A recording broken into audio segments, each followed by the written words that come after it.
Lorsque cet homme a commencé à travailler comme homme de ménage dans un hôpital psychiatrique, il a rencontré une fille unique en son genre.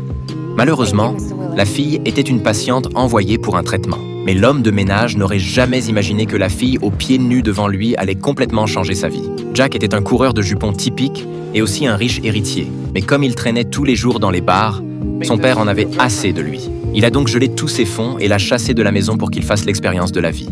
Mais cela ne l'a pas fait changer pour autant. Au contraire, il a accumulé une énorme dette. Après s'être battu avec des créanciers, il a été envoyé au poste de police et on lui a ordonné de travailler comme homme de ménage dans un hôpital psychiatrique pour se racheter. En apprenant que son frère allait se marier, Jack a appelé sa famille.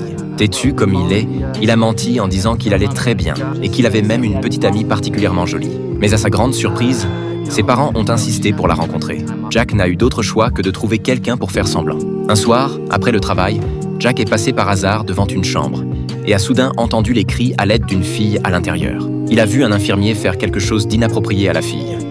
Jack s'est précipité avec colère et a rapidement maîtrisé l'infirmier.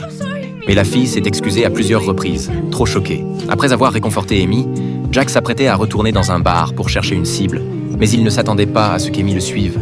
Elle voulait partir avec Jack, mais c'était une patiente. Cependant, lors d'une brève conversation avec elle, il a découvert que la fille ne se comportait pas de manière étrange comme les patients psychiatriques ordinaires. Alors il lui a demandé pourquoi elle ne portait pas de chaussures. « Porter des chaussures blesse les pieds », a-t-elle répondu. Jack a soupiré intérieurement. Il semblait qu'il avait trop réfléchi. Il s'est empressé de demander à la fille de retourner immédiatement à l'hôpital. Mais à ce moment-là, Amy a soudainement commencé à respirer rapidement. Jack a paniqué. Il s'est empressé de la calmer, lui a donné un peu d'argent, puis s'est retourné pour partir. Mais après quelques pas, il s'est arrêté. En voyant Amy pleine d'espoir et d'impuissance, Jack a eu le cœur brisé. Il a donc décidé de contacter d'abord la famille de la fille, mais il a encore été surpris de découvrir qu'elle n'avait ni famille ni amis. Alors qu'il était dans l'impasse, une idée audacieuse lui est venue à l'esprit. N'était-ce pas la petite amie idéale? Peut-être pourrait-il la ramener à la maison pour faire face à son père sévère?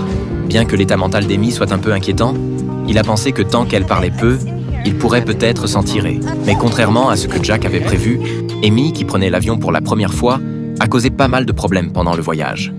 L'hôtesse de l'air a soudainement réveillé Jack et lui a dit qu'Amy était restée dans les toilettes pendant plusieurs heures. Après quelques questions, il s'est avéré que c'était parce qu'elle ne trouvait pas le bouton de chasse d'eau des toilettes. Avec les conseils attentifs de Jack, les toilettes ont finalement répondu.